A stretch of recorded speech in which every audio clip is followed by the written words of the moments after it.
ও দিদুন, দিদুন কি হয়েছে? তুই এত চিল্লাচ্ছিস কেন এভাবে?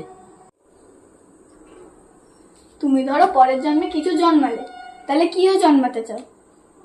আমি তো পাখি হয়ে জন্মাতে চাই। কেন পাখি কেন? আর হাঁটতে ভালো লাগে না, পাখি হয়ে সারাদিন উড়ে বেড়াবো, আর যাকে পছন্দ হবে না তার মতো হেগে দেবো। আচ্ছা দিদুন, বলো তো আমাদের জাতীয় পাখির নাম কি? কি? মশা।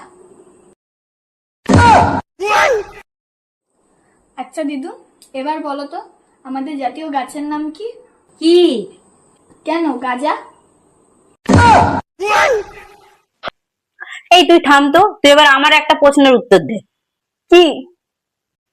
মেয়েরা যদি ঘরে লক্ষ্মী হয় তাহলে ছেলেরা কি? কেন অলক্ষী?